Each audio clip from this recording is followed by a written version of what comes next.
देखो class 11th का एक चैप्टर है बाइनोमियल थ्योरम और उसमें क्वेश्चन जो बहुत रिपीट मोड में पूछा जाता है दैट इज कोफिशिएंट के बारे में। कोफिशिएंट से रिलेटेड क्वेश्चंस काफी पूछा जाता है और बहुत आसानी से बनाया जा सकता है। जैसे क्वेश्चन है कि आपको टर्म इंडिपेंडेंट ऑफ एक्स पूछा गया, कभी कभी पूछा जाए coefficient of x power 5 x power 6, कुछ भी इस तरह से पूछ दिया जाएगा तो उसको किस तरह सॉल्व करना चाहिए, क्योंकि इसके क्वेश्चंस बहुत रिपीट मोड में पूछा जाता है। तो मतलब आपको अगर ये समझ में आ जाता है अच्छे से कोफिशिएंट से रिलेटेड तो बहुत आसानी से इस क्वेश्चन को सॉल्व कर सकते हो एग्जाम के अंदर, क्योंकि बहुत ज़्यादा डिफिकल्ट नहीं होता है, इसमें बहुत ज़्यादा कैलकुलेशंस भी नहीं है, आसानी से सॉल्व हो जाता है। हम आपको इसको एक ट्रिक के थ्रू बताएंगे जो कि और इजी हो जाएगा क्वेश्चन को सॉल्व करना, क्योंकि सिंपल मेथड से अगर सॉल्व करते हो तो थोड़ा सा ये कॉम्प्लेक्स हो जाता है, थोड़ा सा ज़्यादा कैलकुलेशन हो जाता है। लेकिन आपको हम जो ट्रिक बताएंगे अगर उस ट्रिक से सॉल्व करते हो तो बहुत आसानी से क्वेश्चन को सॉल्व किया जा सकता है। और इस क्वेश्चन में कभी टर्म इंडिपेंडेंट ऑफ एक्स पूछा जाएगा, कभी किसी का कोफिशिएंट पूछ दिया जाता है। तो इस तरह कोई भी क्वेश्चन हो उससे कोई फर्क नहीं पड़ता है, किसी भी तरह के क्वेश्चंस को आप सॉल्व कर सकते हो। अब जैसे पहले ट्रिक को समझो कि किस तरह से लगाना है, फिर इस क्वेश्चन को सॉल्व कर देंगे। बहुत आसान है ये क्वेश्चन।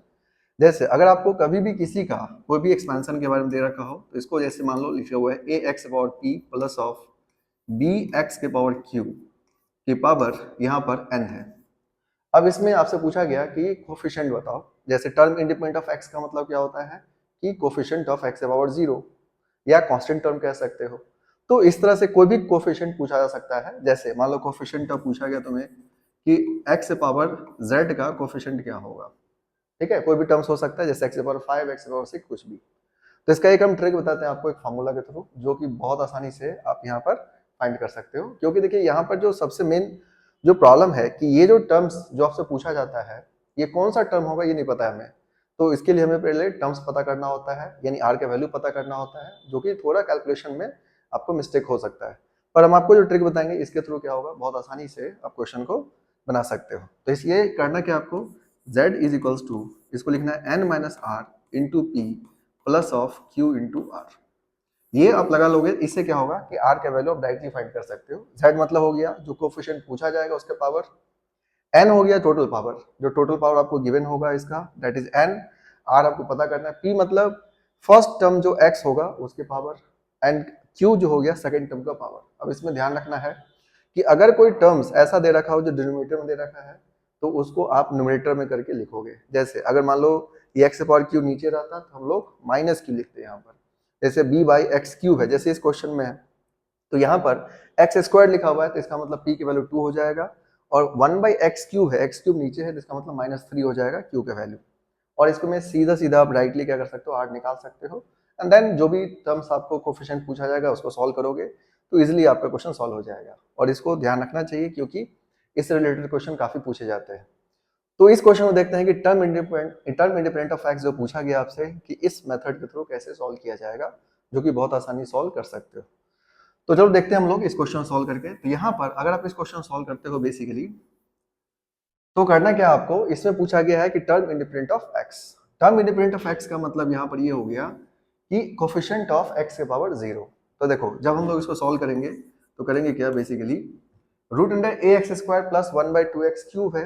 तो यहाँ पर आप लिखोगे z is equals to n minus r into p plus of q into r, है ना, पहले इस तरह से लिख लेना है।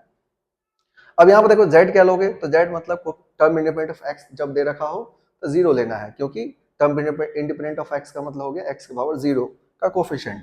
तो z हो जाएगा 0, n यहाँ पर कितना हो जाएगा 10, ये क्वेश्चन में गिवन कितना आपको 10 गिवन है, n का वैल्यू तो 10 ले लो, 10 minus r into p, p कितना हो जाएगा तो रूट ए एक्स स्क्वायर है तो x की पावर कितना है यहाँ पर दे रखा 2, तो यानी यहाँ पर 2 ले लेना। फिर plus of Q R, Q कितना हो जाएगा 1 बाई एक्स क्यूब है, तो एक्स क्यूब को अगर न्यूमरेटर में ले जाते हो तो कितना हो जाएगा -3, इसका मतलब ये हो जाएगा -3 इंटू आर, ठीक है। अब यहाँ पे इसको सॉल्व कर दो, तो यहाँ पे जब इसको सॉल्व करोगे तो ये हो जाएगा 0 is equals to 20 minus 2r minus of 3r, यानी 5r इज इक्वल्स टू कितना मिला 20, तो r का वैल्यू कितना हो जाएगा 4। तो r का वैल्यू 4 आ गया। अब आप आसानी से कोफिशिएंट पता कर सकते हो कि कोफिशिएंट क्या होगा। तो देखो आप कोफिशिएंट निकाल लो, तो एक फॉर्मूला आप जैसा कि पढ़े होगे टी आर प्लस 1 वाला, कि n c r a to the power, यानी अगर हम लोग एक्स ए प्लस एक्स के पावर एन के फॉर्म में अगर लिखते हैं इसके रेफरेंस में तो कितना हो जाएगा n c r a to the power n minus r और x to the power r, ये फॉर्मूला होता है। तो आपको ये ध्यान रखना है इस फॉर्मूले को, क्योंकि जब भी आप फॉर्मूला लिखेंगे तो ध्यान रखना कि किस रेफरेंस में लिखे हैं, क्योंकि अगर ए और एक्स को पोजीशन को चेंज करोगे तो फॉर्मूला चेंज हो जाएगा, नहीं तो आपका गलत बन जाएगा क्वेश्चन। तो nCr a to the power n minus r और एक्स पावर कितना होगा आर। अब इस ए अकॉर्डिंग आप यहाँ पर क्या कर सकते हो, क्वेश्चन को सॉल्व कर सकते हो। तो देखो यहाँ पर क्या लिखा हुआ है, जैसे रूट अंडर ए और यहाँ पर कितना आपका 1/2, क्योंकि एक्स स्क्वायर एक्स क्यूब को लिखने की जरूरत नहीं है क्योंकि आर ऑलरेडी आपको पता है। तो यहाँ पर टी ऑफ 4+1 यानी फिफ्थ टर्म आ जाएगा। एनसीआर, एनसीआर का मतलब कितना हो जाएगा आपका 10c4, ये हो जाएगा 10c4 a to the power n minus r. तो ए की जगह पर क्या है रूट ए, तो रूट ए ले लो, तो root a to the power कितना हो जाएगा 10-4 यानी 6 हो जाएगा बेसिकली। एक्स एक्स कौन सा सेकंड टर्म, तो सेकंड टर्म का कोफिशिएंट कितना है 1/2, तो डायरेक्टली 1/2 ले सकते हो, तो 1/2 के पावर कितना हो जाएगा 4। इस तरह से ये कोफिशिएंट हो गया। अब ये जो कोफिशिएंट हो गया ये क्या हो गया, टर्म इंडिपेंडेंट ऑफ एक्स है बेसिकली। अब इसको फर्दर सॉल्व कर दो, देखो ये हो जाएगा 10c4 root a to the power 6 है, तो root a to the power 6 करोगे तो ये मिलेगा ए क्यूब, और 1/2 के पावर 4 है तो ये आ जाएगा 1/16। अब ये जो वैल्यू मिला हम लोग को यहाँ पर क्या है कि ये किसके इक्वल दे रखा है 105, यानी आपको गिवन है कि ये जो टर्म इंडिपेंडेंट ऑफ एक्स है इसके जो कोफिशिएंट आएगा वो वैल्यू किसके इक्वल 105, यानी ये किसके इक्वल होगा 105 के इक्वल होगा। तो अब यहाँ पर आपको पता करना है कि ए का वैल्यू क्या होगा, क्योंकि हमें फाइंड करना है ए स्क्वायर, तो ए स्क्वायर आप आसानी से फिर फाइंड कर सकते हो। तो देखो अब इसको अगर हम लोग फर्दर सॉल्व करते हैं तो 10c4 को क्या लिख सकते हो 10 × 9 × 8 × 7 डिवाइडेड बाय ये हो जाएगा 4 × 3 × 2 × 1, फिर आपको मिला a cube by 16 is equals to कितना हो जाएगा आपका 105। ना इसको फर्दर सॉल्व कर देते हैं, जब इसको आप फर्दर सॉल्व करोगे तो यहाँ पे क्या मिलेगा, यहाँ से देखो अगर सॉल्व करते हो तो 8 2 जा 16 ये हो जाएगा आपका, फिर आप यहाँ पे कैंसिल कर सकते हो, ये 10 है तो 2 से इसको कैंसिल कर लो तो 2 5 जा 10, और ये मिलेगा आपको 9 और 7 तो 3 3 से कैंसिल करोगे तो 9, देन 5 3 जा 15 15 7 जा कितना होगा 105, तो ये तीनों से आप कैंसिल कर सकते हो 105 को। तो a cube by 8 is equals to कितना हो जाएगा 1, यानी ए क्यूब वैल्यू कितना हो जाएगा 8, तो ए का वैल्यू क्या मिल जाएगा आपको 2, ए का वैल्यू 2 मिल गया। अब इसमें जो पूछा जा रहा है वो पूछा जा रहा है ए स्क्वायर, कि ए स्क्वायर की वैल्यू कितना होगा, तो ए स्क्वायर निकाल दो, तो ए स्क्वायर इक्वल्स टू क्या लिख सकते हो 2 का स्क्वायर यानी 4, तो ए स्क्वायर की वैल्यू कितना मिल जाएगा 4 मिल जाएगा, और ये इसका आंसर हो गया। तो देखो बहुत आसानी से आप इस क्वेश्चन को सॉल्व कर सकते हो, क्योंकि यहाँ पर ये जो आपका क्वेश्चन है इस क्वेश्चन में क्या होता है कि जो मेन है वो आर फाइंड करना, आर अगर फाइंड हो जाता है तो आप इस क्वेश्चन को बहुत आसानी से सॉल्व कर सकते हो।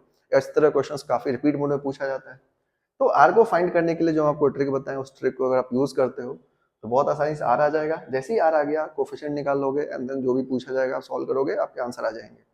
तो इस कंसेप्ट को पढ़ के जाना चाहिए जेई में, अगर आप पढ़ के जाते हो इसको ठीक से समझ के जाते हो तो एक क्वेश्चन तो श्योर है अगर आपको पूछा गया तो आपसे बन जाएगा, और बहुत डिफिकल्ट नहीं होता, बहुत ईजी होता है ये क्वेश्चन, इस तरह क्वेश्चन सॉल्व करना। और इसको क्योंकि कोफिशिएंट जो है बाइनोमियल थ्योरम का सबसे मेन कंसेप्ट में आ जाता है, क्योंकि कोफिशिएंट से रिलेटेड बहुत तरह के क्वेश्चन होते हैं जो पूछा जाता है। बस आपको करना क्या है कि प्रॉपर वे में इसको तैयार करना होगा, क्योंकि अगर आप इसको ठीक से एक बार समझ जाते हो, जैसे coefficient, sum of coefficient, greatest coefficient, तो ये जितने भी हैं कंसेप्ट, ये सारे कंसेप्ट को अगर आप ठीक से समझ जाते हो तो आपका एक क्वेश्चन कोफिशिएंट से रिलेटेड पूछता ही पूछता है और आपसे बन भी जाएगा। तो ये सिंपल जो भी आपको टर्म इंडिपेंडेंट ऑफ एक्स पूछा जाए या एक्स से पावर किसी का कोफिशिएंट पूछा जाए तो आप ये ट्रिक लगाओ, क्वेश्चन को सॉल्व करो, आपसे क्वेश्चन बन जाएगा।